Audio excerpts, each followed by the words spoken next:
You have felt it, though you may not yet have named it. A certain silence falls when you speak with clarity. A certain unease enters the room when you reveal the depth of your thought. Some men retreat, others grow defensive, others mock what they do not understand. You begin to ask yourself, why does my intelligence unsettle them? Why does my light become their shadow? I will tell you plainly. Most men are frightened of the woman who sees too much. For such a woman cannot be possessed by appearances. She cannot be subdued by charm, nor lulled by empty promises. She does not lose herself in the surface of a man, for she perceives the depths that he hides even from himself. And this, to the unconscious man, is intolerable. If you do not recognize this truth, you may spend years doubting yourself. You may soften your words, dim your vision, silence your knowing, believing that you are too much, that you must be smaller in order to be loved. And what happens then? You betray yourself. You diminish the very gift that is your birthright, the intelligence that binds you to the self. This is the danger. When you deny your intelligence, you bend yourself to the comfort of men who cannot bear to see your wholeness. You live as though your mind were a burden, your vision a curse, your clarity a fault. You will smile while dying inside. You will serve while longing to be met. And when you are alone at night, you will whisper to yourself, why am I never enough? But hear me well, the problem is not that you are too much.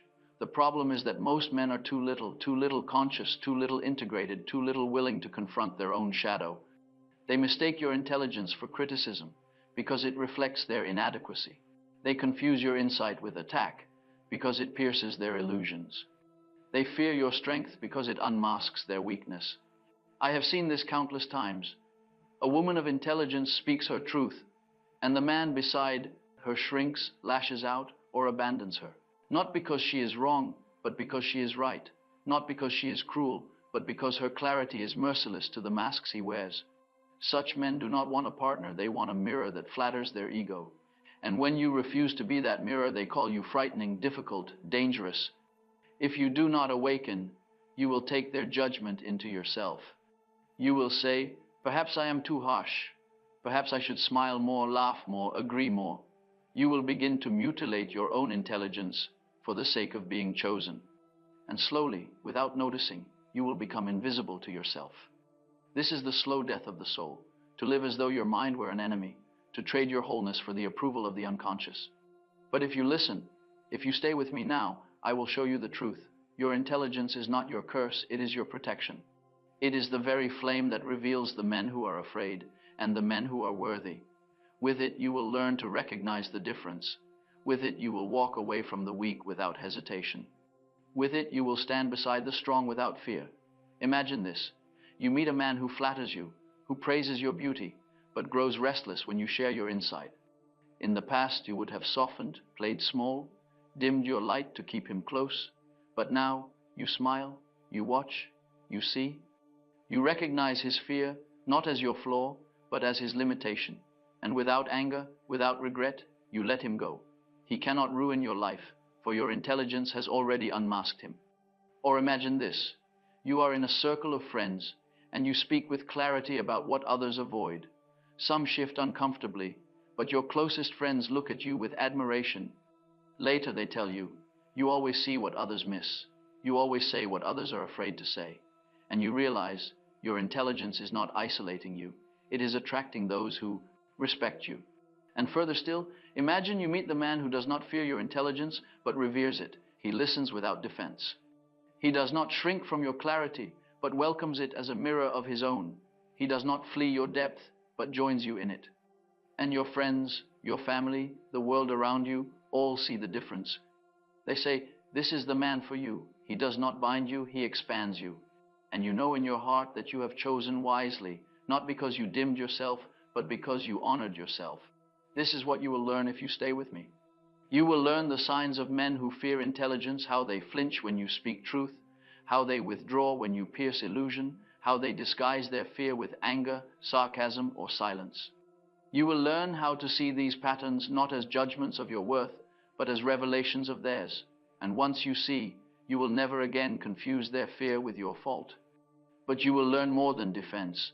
You will learn how to recognize the men who are not afraid, the men who have faced their own shadow, and therefore do not tremble before yours. The men who carry anima and animus within themselves, and therefore welcome your intelligence as compliment, not as threat.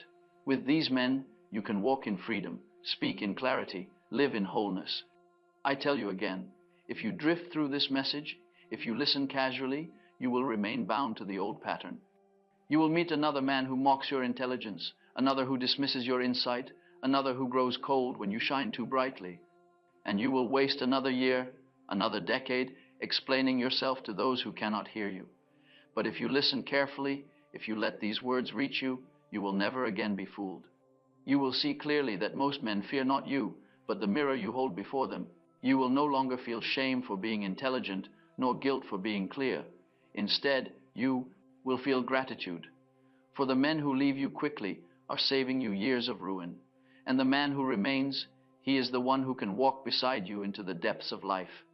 Do not underestimate the transformation that awaits. Your friends will notice. They will say, she no longer chooses men who shrink from her. She no longer apologizes for her mind. They will admire your discernment, your confidence, your strength. They will look at the man you choose and say, he is worthy of her.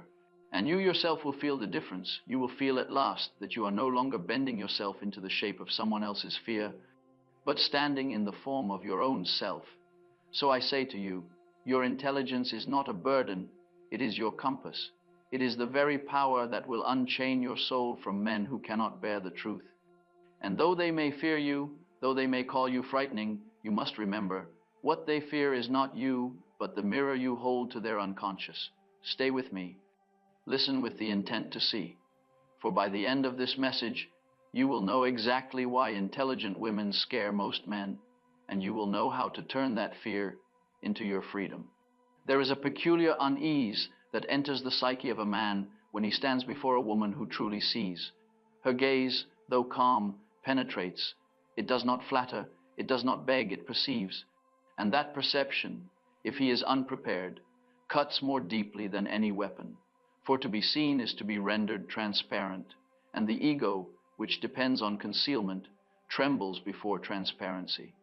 Thus arises his fear not of the woman herself, but of the mirror she holds. Every intelligent woman, whether she knows it or not, carries the symbolic mirror of the feminine logos. She reflects not only man's charm and virtue, but also the chaos he hides beneath his control. She exposes the cracks in his armor, the falseness of his performance, the inadequacy of his self-deception. The unconscious man, seeing this reflection, feels invaded. Her intelligence touches his wound, and his defense rises instinctively. Attack, withdrawal, or ridicule. These are the forms of the masculine flight from truth. To understand this fear, one must grasp the archetypal structure beneath it. Since the beginning of myth, woman has represented the mystery of unconscious wisdom. She is Eve with the forbidden fruit, Persephone descending into darkness, Sophia whispering secret knowledge to the divine. To the man who has not integrated his own soul, this wisdom appears as danger. He calls it temptation, chaos, witchcraft, anything to preserve his illusion of control. For her knowing threatens the foundation of his ego, which rests upon ignorance of his own depths. There are two kinds of masculinity. The first, conscious and whole, welcomes reflection. It seeks dialogue with the feminine principle, knowing that consciousness is born only through relation to the other. The second, unconscious and brittle, fears exposure. It identifies strength with isolation, and thus regards feminine intelligence as intrusion. To such a man, a woman's clarity feels like an assault. He confuses understanding with domination, and therefore he fights what could have freed him. The ego, unprepared for illumination, experiences truth as humiliation. When the intelligent woman speaks from perception rather than flattery, he feels stripped of power. Her words reveal his contradictions, not cruelly, but accurately. Yet accuracy to the unconscious feels like cruelty. He interprets her lucidity as attack because his self-image depends upon collective approval, not inner integrity. To be seen truly is to risk the collapse of the false self, and most men, tragically, would rather preserve illusion than endure transformation. Thus begins projection. Unable to bear the wound of awareness, he casts it outward. He calls her arrogant, cold, unfeminine. He accuses her of pride for speaking what he secretly knows is true. This is the ancient drama of the psyche. What man denies in himself, he will persecute in woman. The witch trials, the silencing of the wise, the cultural ridicule of the articulate feminine, all arise from this same fear, that knowledge may dissolve hierarchy, that vision may reveal the emptiness of power. The intelligent woman reawakens in man what he has long suppressed, the inner feminine, the anima. She stirs in him the longing to feel, to intuit, to descend into the interior world he has neglected. But to one uninitiated in depth, this awakening feels like peril. He senses his familiar identity tremble, and he blames her for the disturbance. In truth, she has merely activated what was dormant. The chaos he sees in her eyes is his own soul reflected back. Consider the symbol of the mirror in myth. Perseus could not face Medusa directly. He used a shield's reflection to slay her. Yet the real monster was not Medusa's face, but man's terror of feminine perception. The mirror does not create ugliness, it reveals it. And so it is with intelligence. When a woman speaks with clarity, she does not wound the man, she shows him the wound he has refused to see. Her intellect, like the mirror, does not distort, it disenchants. It removes the glamour of illusion. Many men speak of wanting a strong, intelligent woman, but unconsciously they mean a woman whose strength flatters rather than challenges them. They seek reflection without depth, companionship without confrontation. The truly intelligent woman is thus rare, not because she is scarce, but because she cannot remain long where falsity demands her silence. Her very nature compels truth, and truth exposes. To the unprepared, she seems dangerous. To the conscious, she is divine. The woman must come to know this. Their fear is not of her brilliance, but of their blindness. It is not her intelligence that wounds, but the shadow it reveals. The man's discomfort is not a verdict on her worth, but a symptom of his incompleteness. Once she understands this, she ceases to take their resistance personally. Her compassion expands, but it does not bend. She no longer seeks to reassure the insecure ego, for she knows that pity is the chain by which woman is enslaved. To pity the fearful man is to descend into his confusion. To perceive him with insight is to remain free. Insight is love informed by consciousness. It does not flatter, it does not condemn, it merely sees.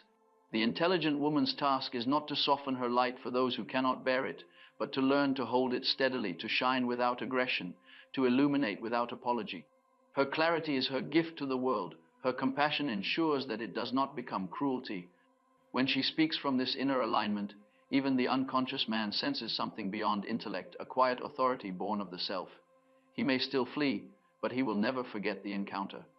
Her presence plants a seed in his unconscious, a memory of the possibility of wholeness. Someday, perhaps years later, he may recall her words and realize they were not judgment, but mirror. Thus, even in rejection, she serves the evolution of consciousness. The mirror that wounds is also the mirror that heals, for to see oneself truly is both terror and salvation. The woman who carries this mirror walks a lonely path at first, for few can meet her gaze without flinching. But she must remember, she is not here to be liked, she is here to awaken. And the world, though it resists her, secretly longs for the clarity she embodies. The intelligent woman's sight is sacred. It is not meant to humiliate, but to redeem. In her seeing, the archetype of wisdom, the eternal feminine, returns to its rightful place beside consciousness, no longer silenced, no longer shamed. When she refuses to dim herself for comfort, she participates in the healing of the collective psyche. She restores balance to the ancient rift between logos and eros, thought and feeling, man and soul. Let her remember then, the fear she evokes is the measure of her truth. The deeper the mirror, the greater the resistance. Yet without her, the world remains asleep, dream-bound in its illusions. Through her insight, even the blind may begin to see. And through her steadfastness, what was once feared as threat becomes recognized as revelation. For the woman who truly sees is not the enemy of man, she is the midwife of his awakening. The tragedy of the modern man is not that he is evil, but that he is divided. He lives outwardly in certainty and inwardly in fear. He wears the mask of composure, yet beneath it trembles a soul that has forgotten how to feel. He builds great structures, conquers vast worlds, but cannot bear the sight of his own reflection. This is the wound of the masculine spirit in our time, a wound concealed beneath noise, pride, and endless activity. It is the fear of the inner world. From early life, most men are taught to master the outer and deny the inner. They learn to compete, to achieve, to suppress tears. They are rewarded for strength, but shamed for sensitivity. Their intellect is cultivated, their soul is neglected. In this split upbringing, one half of the psyche grows powerful while the other withers. He becomes brilliant in thought but impoverished in feeling. The result is the man who can build empires yet cannot face a woman's gaze. He mistakes emotion for weakness, vulnerability for defeat, and reflection for madness. Such a man is a fortress without foundation. He may stand tall, yet one word of truth can make him crumble. He fears intelligent women because they bypass the walls he has erected. They do not fall for the glitter of his persona. They ask questions that pierce the armor.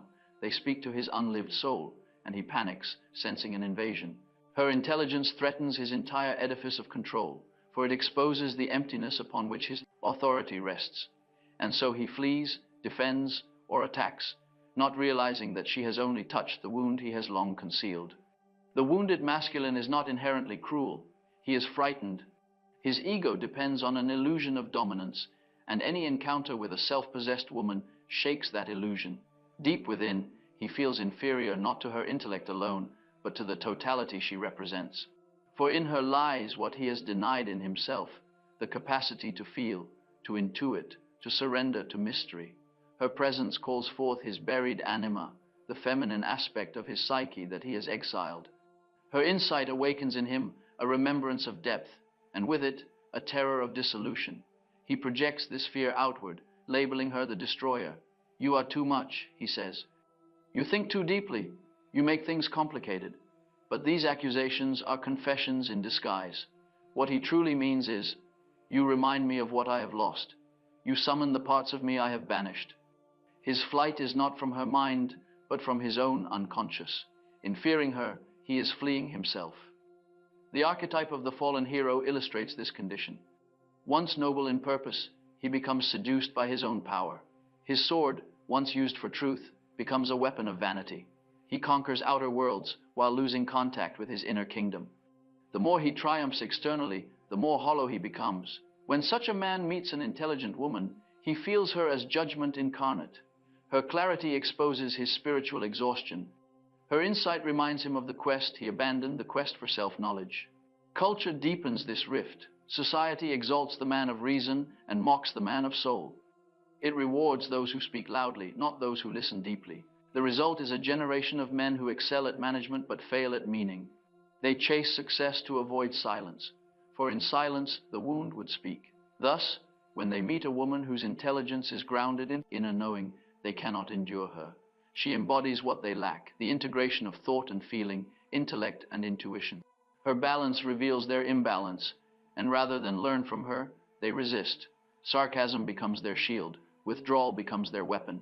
Some belittle her ideas, others ignore them. Still others disguise contempt as humor, laughing at what they cannot comprehend. These are the gestures of the threatened ego, small, habitual, unconscious. They are not cruelty, but defense. The man cannot bear reflection, so he distorts the mirror. He diminishes what he cannot dominate, yet beneath these defenses lies a hunger. Every man, even the most unconscious, longs for contact with the feminine soul. He yearns for what he calls inspiration, unaware that what he seeks is wholeness. The very intelligence he rejects is the medicine he needs, but he cannot receive it until he relinquishes his fear of dependence. For dependence, to the unintegrated man, feels like humiliation. He has been taught that self-sufficiency is strength, not realizing that isolation is sickness.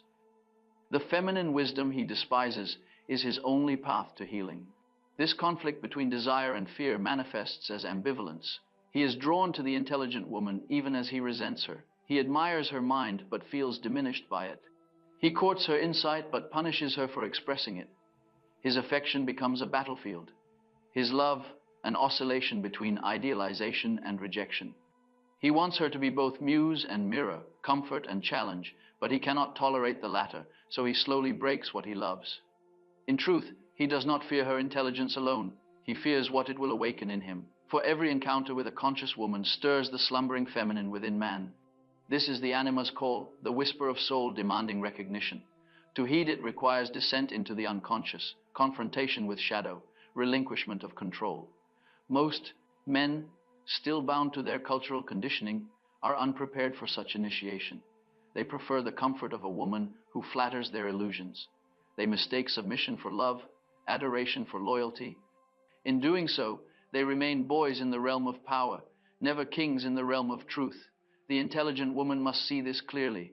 She does not create the wound she encounters, she reveals it. The hostility she meets is the pain of unhealed masculinity projected outward. It is not her duty to mend it. The healing of the masculine cannot be forced by feminine compassion. It must arise from man's own willingness to see. Her task is not to descend into his blindness, but to remain luminous so that perhaps one day her light will guide him home. For the unconscious man, such a woman will always appear dangerous. She represents what his ego cannot control, life itself, unbounded, unpredictable, transformative. She stands as reminder that truth is greater than comfort, and love greater than pride. In her presence, he faces the one opponent he cannot conquer, his own reflection. And unless he learns humility, he will flee from her again and again, seeking refuge in shallow admiration or louder authority. But there is hope, even for him, for every encounter with intelligence plants a seed in the soul. Though he may reject her now, her image remains within him, a symbol of what he could become. In time, through loss, failure, or solitude, he may begin to hear her voice within himself. Then he will understand that what he feared was not her, but the mirror of consciousness she carried. He will realize that the woman who frightened him was the emissary of his own evolution. The wounded masculine, when healed, becomes the protector of wisdom he once opposed. But until that day, the intelligent woman must walk carefully. She must discern between those who seek her light and those who seek to extinguish it, for pity can drag her into the very abyss she was born to illuminate. Let her love truth more than approval, and compassion will not become captivity. Thus, the flight of the wounded masculine from consciousness is not a rejection of her worth, but a refusal of his own awakening. He runs not from woman, but from soul. And yet, paradoxically, it is the encounter with woman, the living image of the unconscious, that holds the key to his redemption. Every man who fears the intelligent woman stands on the threshold of his own transformation. He will either retreat into pride or step forward into humility. If he steps forward, her gaze will no longer wound him, it will free him. And the intelligent woman, seeing this, must no longer internalize his fear as her flaw. She must see it for what it is, a stage in the evolution of the human psyche. Her task is to remain faithful to the light that he cannot yet bear, for her constancy alone ensures that one day he might learn to bear it. The feminine mind that once frightened him is the mirror of his own salvation. There comes a point when the intelligent woman, after being met with rejection, mockery, or fear, begins to turn her gaze inward. She wonders if perhaps she is the problem. She asks herself whether her mind is too sharp, her perception too demanding, her speech too direct. This questioning, though painful, marks the beginning of an inner drama far deeper than social rejection. It is the conflict between her intellect and her instinct, between the masculine and feminine within her own soul. From childhood, she has been told that love is earned through pleasing others, that warmth is virtue and intellect a threat. When she spoke her truth, she was called defiant. When she saw too clearly, she was called cold. Slowly, she learned to dim herself, to make her intelligence more palatable, to smile while concealing her insight. Thus began the long apprenticeship in self-betrayal, the silent agreement to remain unseen so as to be accepted. She mistook submission for grace and compliance for kindness, yet no soul can remain divided without consequence. The suppression of intelligence is not the cultivation of gentleness, it is the death of authenticity. Each time she silences her knowing to preserve connection, she feels the faint ache of estrangement from herself. This ache accumulates until it becomes a spiritual hunger, a longing not for approval, but for truth. She begins to realize that her suffering is not caused by being misunderstood by men, but by betraying her own clarity for the sake of being loved. Within her psyche live two forces, ancient and opposed. The first is the bright animus, the masculine principle of reason, discrimination, and insight. It gives her the courage to think independently, to speak, to discern. The second is the yielding anima, the feminine principle of love, empathy, and connection. Her struggle arises when she believes she must choose between them. She fears that to be intelligent is to lose love, and to be loving is to lose respect. This false dichotomy is the root of her conflict. Society reinforces this division. It praises the woman who nurtures but distrusts the one who knows. It rewards sentimentality but punishes intellect. A man may be both powerful and tender. A woman must choose. She learns to hide her mind behind charm, to present intuition as coincidence, to frame knowledge as luck. Over time, she becomes two persons, the inner seer who perceives reality clearly and the outer figure who pretends not to. This dissonance is unbearable, for the soul demands unity. In dreams, this inner fracture often appears symbolically. She may dream of being silenced, of trying to speak, but no sound emerging. Or she may see herself walking through a house divided, one half bright and orderly, the other dark and forgotten. The dream does not accuse her, it calls her to integration. The unconscious shows her the cost of her disguise. Every time she hides her mind, she deepens the shadow of resentment and grief. The soul cannot tolerate falseness indefinitely. When she represses her intelligence long enough, it turns inward and becomes self-criticism. The voice that once illuminated truth becomes an inner tyrant. She begins to doubt her own worth, her own intuition. Perhaps they are right, she tells herself. Perhaps I am too much. This is the most dangerous stage, for the flame of consciousness turns against its bearer. The cure lies not in dimming the light further, but in reconciling it with love, transforming intellect from weapon into wisdom. For intelligence alone, untempered by empathy, becomes pride, and pride isolates. Some women, wounded by misunderstanding, retreat into intellectual superiority. They wear detachment as armor. Their insight, once a gift, hardens into scorn. They begin to view others as lesser, incapable of understanding. But this attitude, too, is bondage, a fortress built around pain. It is the same exile in a different form. Consciousness without tenderness becomes cruelty. Tenderness without consciousness becomes self-betrayal. The task is union, not dominance of one principle over the other. The woman must learn to stand between clarity and compassion as the axis of her being. Wisdom is born when love and intellect are no longer adversaries, but partners. To speak the truth without wounding, to perceive without pride, to guide without control, this is the mark of integration.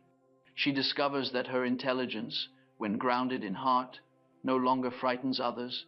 It nourishes. It becomes the light by which others see themselves, not the fire that scorches them. In solitude, she begins this work of reconciliation.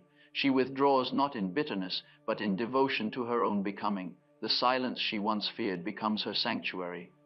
There she listens for the voice of her deeper nature, the one uncorrupted by praise or rejection. It speaks softly. Your intelligence is sacred. You were not meant to beg for permission to see. In those moments, she feels the stirrings of her true identity, the woman who no longer divides herself to be loved. Gradually, her solitude turns from loneliness to source. What once felt like exile now feels like initiation. She sees that she was never abandoned by men, but called away from illusion. Her mind, once blamed for her isolation, becomes her bridge to the self.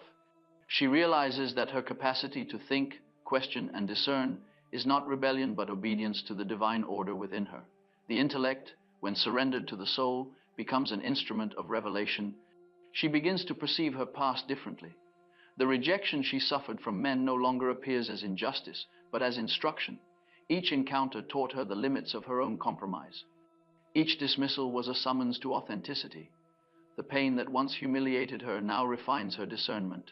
She understands that the men who fled from her mind were not enemies, but catalysts. They forced her to choose between illusion and truth, and in choosing truth, she became whole. To integrate her intelligence with her femininity, she must abandon the need to be understood. The wise do not seek audience, they serve light. Understanding from others becomes a gift, not a necessity. When she ceases to explain herself, her energy gathers strength. Her words lose urgency but gain gravity. People begin to listen differently, not because she demands it, but because she speaks from wholeness. The soul that is no longer divided commands attention effortlessly. There comes a day when she no longer hides, no longer argues, no longer pleads. She simply lives her truth. Her intelligence flows naturally, without pretense or restraint. It is not cold, it is luminous. She laughs easily, loves deeply, thinks clearly. In her presence, others feel both comforted and awakened. The men who once feared her now respect her, though they may not understand why. The power she once sought, through acceptance, she now carries in silence. This is her initiation, the moment when she ceases to ask, "Who will love me for my mind?" and begins to ask, "How can I love through my mind?" She realizes that intelligence is not a wall separating her from humanity, but a river through which wisdom flows into the world. Her task is no longer to prove, but to embody, to live so fully in truth that others remember their own. The intelligent woman's inner conflict ends not when the world accepts her, but when she accepts herself, when she no longer confuses humility with silence, nor love with submission, when she sees that intellect and intuition are two wings of the same bird, and that to fly, she must honor both. In this union, her mind becomes an instrument of grace, her voice a vessel of healing. She becomes what she was always meant to be, not a woman apologizing for her intelligence, but a woman through whom intelligence itself speaks. And when she reaches this state, even those who once feared her are changed by her presence. For the light that is integrated no longer wounds, it transforms. Her words cease to provoke defensiveness, they awaken reflection. Her laughter no longer intimidates, it restores. She does not dim her radiance for anyone, yet her brightness blinds no one. It simply reveals. Thus, the inner conflict resolves itself through integration, not compromise. The woman who once warred within herself discovers peace, not by renouncing intellect for love, nor love for intellect, but by realizing that both were expressions of the same divine source. Her clarity and her tenderness are no longer two halves of her nature, they are one. And in this unity, she becomes whole, luminous, and free. To discern the men who fear intelligence is not an act of suspicion, but of psychological hygiene. The intelligent woman must learn to read signs, not to judge, but to see. For men reveal their level of consciousness not through grand declarations, but through subtle reactions. Their words may flatter, but their eyes, their tone, their silences, their evasions, these tell the truth. To read them is to protect the soul. The first sign is mockery disguised as humor. It begins softly, playfully, as though harmless. She makes an observation of depth, and he replies with a smirk, a jest, a careless dismissal. He reduces her clarity to comedy, as if truth were intolerable unless coated in ridicule. This is not humor, it is defense. The unconscious man uses laughter to shield himself from reflection. He calls her serious, intense, philosophical, believing these to be insults. But his mockery is confession. He fears the gravity of her thought, for it threatens to expose the emptiness of his own. The second sign is contradiction disguised as dialogue. He argues not to understand but to dominate. When she speaks, he listens only long enough to prepare a rebuttal. He twists her meaning, interrupts, or demands evidence for what is self-evident to intuition. His logic is not genuine inquiry, it is battle. He believes conversation is conquest. To him, truth is a territory to be claimed, not a mystery to be shared. The intelligent woman must see this clearly. The man who cannot listen is not defending reason, he is defending ego. A third sign is emotional withdrawal. The man who feels threatened by intelligence punishes through absence. When she speaks truth, he grows cold. When she shines, he retreats. His silence becomes his weapon. He withholds affection to restore control, hoping she will associate her brilliance with loneliness. This, too, is projection. He feels powerless before her mind, so he seeks to make her feel powerless in love. If she yields to this dynamic, she will begin to silence herself again. The cure is detachment. She must see his withdrawal for what it is, fear masquerading as indifference. A fourth sign lies in inversion. He accuses her of what he himself enacts. He says she is arrogant when she speaks with confidence, cold when she is composed, controlling when she holds boundaries. This inversion is the hallmark of projection. The unconscious man cannot bear to face his own flaws, so he casts them upon her. The woman must resist the temptation to defend herself, for defense feeds illusion. The truth needs no justification. The mirror must remain still, only then does distortion reveal itself. The fifth sign is fascination tinged with resentment. He is drawn to her light, yet resents its brilliance. He praises her intellect in public, yet subtly undermines it in private. He encourages her ambition, but feels overshadowed by her success. His love alternates with irritation, his admiration with envy. This ambivalence is his unconscious battle with the feminine principle. He desires the wisdom she embodies, yet fears being consumed by it. If she remains unaware, she will absorb his conflict and call it passion. But if she sees, she will name it correctly. envy disguised as affection.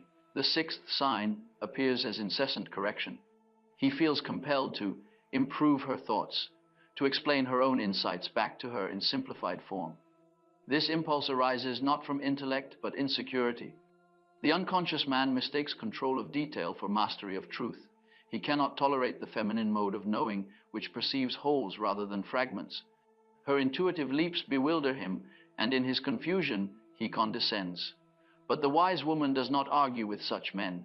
She recognizes that instruction is wasted where understanding has not yet begun. The seventh sign is moral rigidity. The man who has not faced his shadow hides behind moral law. He quotes principles instead of feeling compassion.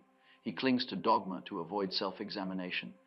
When confronted by the woman's insight, which always penetrates beyond surface virtue, he becomes indignant. He calls her rebellious, irreverent, dangerous. Yet morality that fears intelligence is not virtue, it is repression. The truly moral man is humble before truth, however inconvenient. The rigid man fears that truth will expose the emptiness of his piety. The eighth sign is subtle competition. He turns every exchange into comparison. Who knows more? Who speaks better? Who wins the invisible contest of intellect? This rivalry poisons intimacy. For love cannot exist where one must be less so the other can be more. Competition is the refuge of the insecure. The conscious man competes only with his own ignorance. The unconscious man competes with whoever reflects it. The woman must not enter this arena. To compete with the wounded masculine is to descend into his disorder. The ninth sign is the refusal to self-reflect. The moment she speaks of the inner world, dreams, motives, fears, he diverts the topic, mocks introspection, or grows restless. He prefers facts, events, and opinions, anything that spares him from looking within. This avoidance is not preference, it is fear. For to self-reflect would shatter the fragile boundary between his persona and his unconscious. The intelligent woman must see this not as shallowness, but as a soul's self-defense against awakening. But she must not stay in hope of awakening him. The soul cannot be forced into birth by another's will. A tenth sign is found in how he speaks of women in general. Does he refer to them with respect or with resentment? Does he honor their individuality, or reduce them to archetypes of praise and blame the angel and the temptress, the muse and the burden? The man who fears the intelligent woman cannot love the feminine in any form. He seeks to dominate or idealize, but never to meet. The conscious woman listens not only to what he says, but to what his words reveal about his inner relationship to the feminine principle. Recognizing these signs does not mean despising such men. It means understanding their stage of development. They are not enemies but unfinished souls, struggling against their own unconscious. The intelligent woman's task is not to cure them, but to discern them swiftly. To mistake fear for love is to chain oneself to stagnation. Compassion may feel noble, but when it becomes complicity, it serves darkness. She must remember, discernment is not cynicism. It is the love of truth above comfort. It is the refusal to call illusion by the name of hope. When she sees clearly, she no longer takes offense at such men. Their behavior becomes transparent, predictable, even instructive. She thanks them inwardly for revealing where unconsciousness still dwells, then walks on. To remain is to regress. To leave is to affirm life. Each of these signs is a mirror of consciousness. They teach her where awareness ends and fear begins. When she learns to see without judgment, she becomes immune to manipulation. Her intelligence, once a source of confusion, becomes her shield. She no longer wastes years deciphering mixed signals, soothing fragile egos, or explaining her worth. She recognizes the energy of fear instantly and withdraws before it ensnares her. There will be those who call her cold for such clarity. They will say she has grown too selective, too proud. Let them speak. They do not know that true warmth can exist only where there is safety. Her distance is not disdain, it is discernment. She has learned that love without consciousness is cruelty to oneself. The man who fears her intelligence will call her intimidating. But intimidation is simply how the unconscious experiences truth. The wise woman does not shrink to soothe fear, for to do so would be to betray the purpose of her light. She allows the fearful to retreat, blessing their journey, knowing they flee not from her, but from the mirror she carries. Intelligence, for the awakened feminine, is no longer a burden, but a boundary. It is the inner fire that reveals falsehood and warms sincerity. It protects her from the repetition of old stories and guides her toward those rare souls who do not flinch before light. Her mind is not her defense against love, it is the guardian of her soul until love itself becomes conscious. To recognize these signs is not to build walls, but to open the eyes. Once she sees, she no longer fears rejection, for rejection only removes what could not meet her. Awareness replaces disappointment. Wisdom replaces resentment. And through this clarity, she moves closer to what she was always seeking, not a man to affirm her, but a mirror that reflects her wholeness without distortion. For the men who fear her will pass like shadows, but the one who does not, he will remain, steady and unafraid, his presence as calm as her seeing. Her task is to wait for that meeting in truth, not to chase its imitation in illusion. The rest will fall away, as all masks do, under the light of her intelligence. There are men who do not flee from the light. They are few, for consciousness is a burden that few have learned to bear. Yet they exist quiet, steady, undramatic in appearance, but possessed of a depth that can meet a woman's soul without trembling. To the unawakened, they may seem ordinary. To the conscious feminine, they are unmistakable. For in their presence, her mind no longer feels like a weapon to be concealed, but a language finally understood. The man who is not afraid of intelligence has already descended into his own darkness. He has confronted the ghosts of his past, the envy, the fear, the arrogance, and has seen through them. He has stood before the mirror of his own unconscious and did not shatter it in defense. Such a man carries an atmosphere of quiet power, not the brittle dominance of the insecure, but the radiance of one who has made peace with himself. His strength does not announce itself, it emanates. His humility is not submission, but mastery over pride. He does not demand admiration, for he no longer depends upon it. Having wrestled with his own shadow, he no longer needs to project it onto others. He does not seek to control the woman beside him, for he has learned to govern his own chaos. The sight of her intelligence does not frighten him, because it reminds him of the wisdom that has already been born within. Her clarity does not wound his ego, it confirms his progress. In her perception, he recognizes the reflection of his own journey. This man has integrated his anima, the inner feminine principle. He has learned to listen to intuition without shame, to feel without fear, to weep without losing dignity. The feminine within him is no longer a threat but a companion. It speaks to him in dreams, in silence, in art, in moments of inexplicable knowing. Through her, he has come to understand that logic alone cannot save the soul. And so, when he meets an intelligent woman, he feels not competition, but kinship. He greets her intelligence as one greets the familiar, an echo of his own interior world. He does not interrupt when she speaks. He listens, not as one waiting to reply, but as one seeking to understand. His listening is presence. When she challenges him, he does not recoil. He reflects. When she corrects him, he does not feel belittled. He feels expanded. He recognizes that truth does not belong to one sex, but reveals itself through dialogue.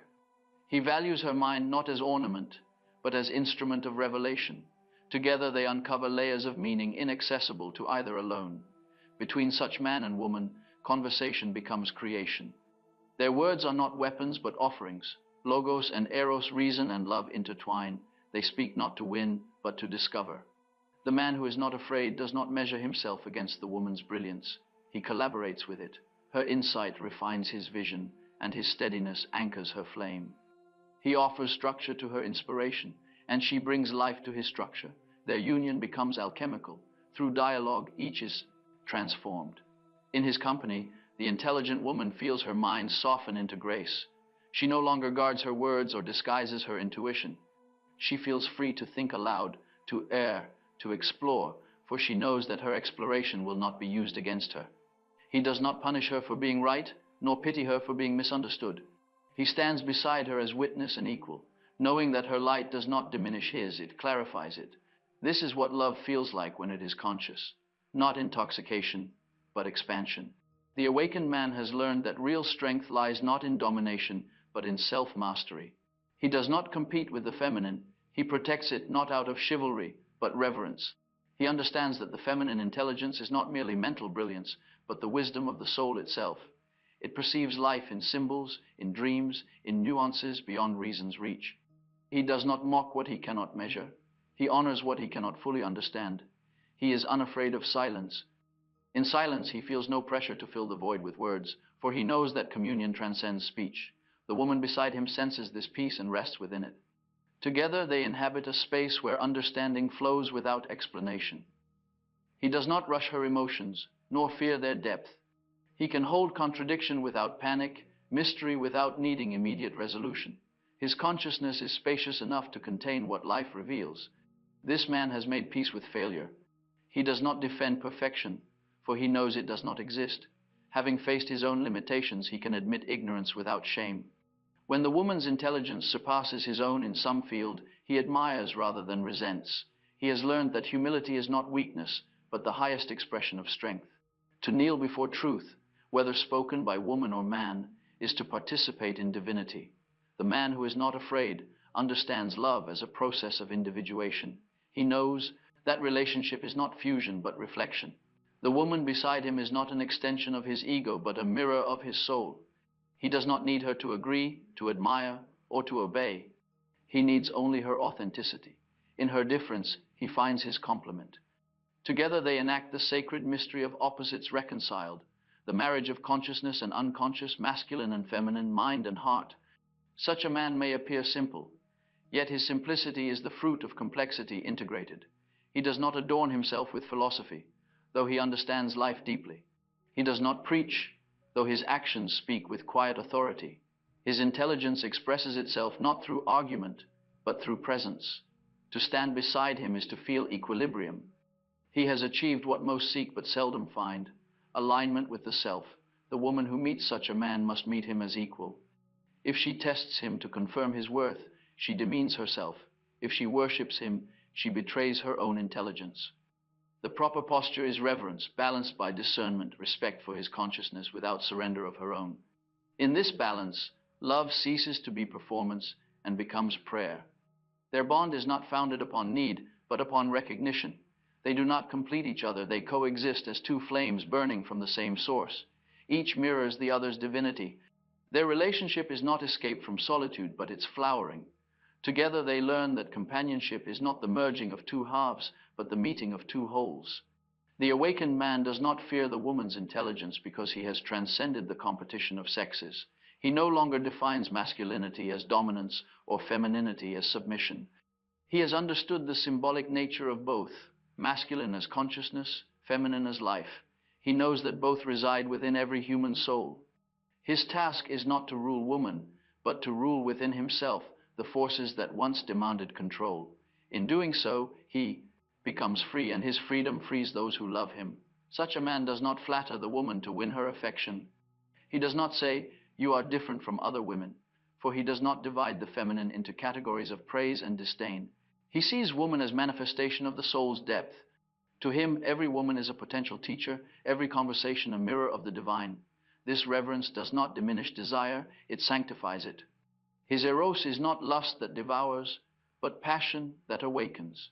When the intelligent woman encounters such a man, she feels at once recognition and peace. Her mind ceases to race in self-defense, her body relaxes, her words regain innocence. The tension between intellect and love dissolves. For the first time, she can love without diminishing herself. The man before her does not require her to choose between brilliance and tenderness. He welcomes both as natural expressions of her wholeness. Their union is rare, not because it is impossible, but because it demands maturity. It requires that both have faced solitude, both have encountered their shadow, both have learned that truth is worth more than comfort. Only then can two souls meet without projection. Only then can intelligence become communion rather than competition. In such a relationship, conversation itself becomes a spiritual act. When they speak, ideas become vessels for affection. When they touch, it is not only body meeting body, but consciousness meeting consciousness. They are lovers, yes, but also co-creators of meaning. Through them, the eternal dialogue between masculine and feminine continues, healed of its ancient wound. This man, the one who is not afraid, stands as proof that maturity is possible, that consciousness is not confined to one gender. He is not fantasy, he is potential. Wherever a man begins to question his ego, wherever he dares to feel without shame, to listen without defense, there the new masculine is being born. And wherever the woman refuses to dim her intelligence, she calls this masculine into being. Their meeting is not chance, it is destiny unfolding through consciousness. When they find each other, the fear that once governed love is dissolved. Each sees in the other not a threat but a threshold. They cross together into the realm where thought and feeling are one, where love no longer blinds but reveals. This is the promise of the awakened masculine and the conscious feminine, that through their union, humanity itself begins to heal. There comes a moment when the intelligent woman ceases to explain herself. She has spent years defending her clarity, softening her truth, apologizing for her depth. Now, silence settles within her, not the silence of suppression, but the silence of arrival. She no longer seeks to be understood, for she understands herself. Her words, when they come, carry the calm authority of one who speaks not to convince, but to reveal. This is the beginning of sovereignty, the moment when intelligence ceases to defend and begins to be. Sovereignty is not pride, it is alignment with the self. It is the state of consciousness in which the woman lives from her own center, not from the shifting expectations of others. She no longer bends toward approval, nor away from rejection. Praise and blame pass through her like wind through an open window. She listens, but she does not sway. For she knows now that truth is not democratic, it is archetypal. It arises not from consensus, but from the depths of the soul. The intelligent woman once feared that her clarity would isolate her. Now she sees that isolation was illusion. Her solitude is full, crowded with symbols, voices, and dreams that speak from the collective unconscious. She walks not alone, but accompanied by the timeless feminine.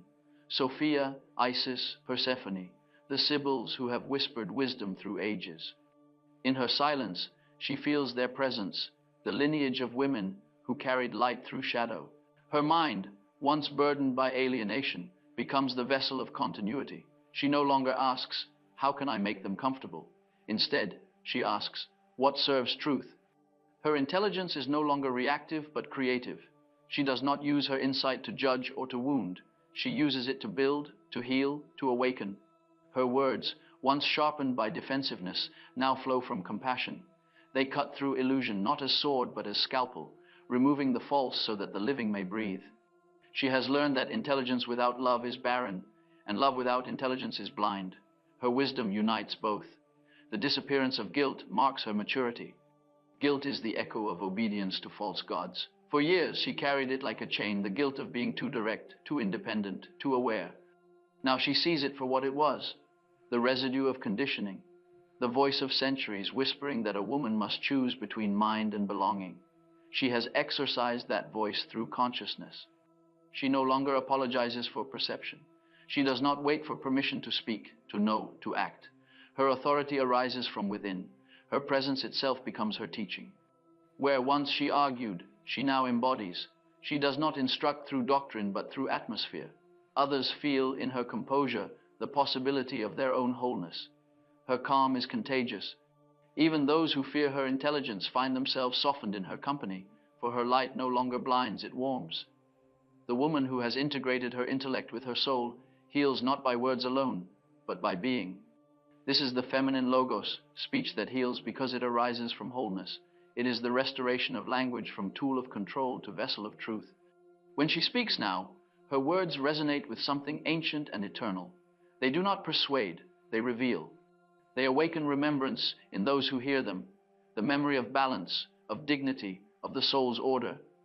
Through her, thought regains its sacredness, and intellect, once severed from eros, is reunited with it. Her relationships transform accordingly. She no longer attracts those who need her to be small. She no longer feels drawn to the wounded masculine who fears her depth. Her discernment has become instinct. She recognizes at once the vibration of fear and passes it by without judgment. Those who approach her now do so with reverence, not because she demands it, but because her wholeness requires it. Only those who have faced themselves can stand near her without trembling. She does not crave constant companionship. Solitude has become her temple. In silence she communes with the self, that inner God image which guides all individuation. She feels at times the ache of being different, but it no longer torments her. It feels like sacred responsibility. She knows that consciousness always isolates before it unites, just as light separates from darkness before dawn. Her solitude is not loneliness, it is stewardship. She tends the flame of awareness within her, knowing that the collective still dwells in shadow. Her love now takes on a new form. It is no longer bound to possession or approval. It moves through her as blessing. She loves not to be loved, but because love is her nature. She can love even those who once rejected her, for she sees their blindness as part of the human condition. Compassion replaces resentment. Understanding replaces memory. Her heart is vast because it no longer defends itself. Her intelligence, once used to protect, now serves to connect. This union of mind and soul gives rise to a rare radiance. She glows not with charm, but with presence. Her beauty is not of adornment, but of authenticity. In her eyes, others glimpse themselves more clearly. In her steadiness, they feel possibility. She becomes the embodiment of integration, the visible sign that the long war between masculine and feminine can indeed be resolved not through ideology, but through inner reconciliation. And this radiance has power. It unsettles those still governed by fear, yet it awakens those ready to see. The world, still half asleep, often mistakes such women for enigmas or threats. But slowly, through her and others like her, the collective psyche begins to shift. For every woman who awakens to sovereignty becomes a node of transformation in the unconscious of humanity. Her awareness ripples outward, loosening the old patterns, dissolving the inherited guilt that has silenced generations. When she meets another woman still trapped in the cycle of self-doubt, she does not instruct her with superiority. She listens, she mirrors, she holds space. Her presence says, "You are not wrong for seeing. You are not alone for knowing." She passes the flame of awareness quietly, as women have always done, soul to soul, word to word, until the world itself begins to remember. She blesses men too, not those who idolize her, but those who meet her as equals. For the sovereign woman has no interest in dominance. She desires balance. She honors the awakened masculine as the counterpart of her own wholeness. She stands beside such men as co-creators, not competitors. Together they restore the ancient covenant between wisdom and strength, compassion and courage, spirit and form. To those who still fear her, she offers no defense. She knows that their fear is not personal, it is archetypal. They tremble before the mystery of consciousness itself. In their eyes she is too much, but in truth she is only whole. Their discomfort is the first stirring of their own awakening. She leaves them in peace, for time will teach what argument cannot. She has learned the ultimate lesson, that her intelligence was never a weapon, but a revelation. It was never given to her to win debates or to prove superiority, but to see through illusion, and in seeing, to love more truthfully. The fear of men was her initiation, the misunderstanding of others, her training ground. Through every rejection, she was being refined, not punished, but prepared. Now, standing in the fullness of herself, she understands that what men once feared in her was never her mind, but the light of the self shining through it. That light cannot be subdued, for it is not hers alone. It is the light of evolution moving through consciousness. She serves it humbly, knowing it demands courage and solitude. She has become its vessel, its voice, its living mirror. The awakening of the sovereign woman marks the turning of an age. For as woman rises in consciousness, man is invited to rise with her. Their ancient dance, once distorted by fear, begins anew, balanced, sacred, whole. The woman who has awakened no longer waits to be chosen. She chooses herself. She no longer seeks power. She is power, for power is nothing more than the presence of the self in form, and so she moves through life with quiet majesty. She laughs easily, works with purpose, loves without fear. Her intelligence has become serenity. Her words, once sharp with defense, now carry the stillness of mountains. She does not need to persuade, for truth radiates through her being. The world bends subtly around her presence, as water bends around a stone. She is the living proof that intelligence and femininity were never enemies but twin expressions of the divine. She is the embodiment of what consciousness can become when it no longer hides from itself. The fear that once silenced her has transformed into reverence, and the crown she wears is not given by the world, but by the self, the golden circlet of awareness that no hand can remove. For she has understood, at last, that men's fear was never her prison, it was her initiation. Their misunderstanding was never her curse, it was her mirror. And her intelligence, once the source of her sorrow, has become her freedom.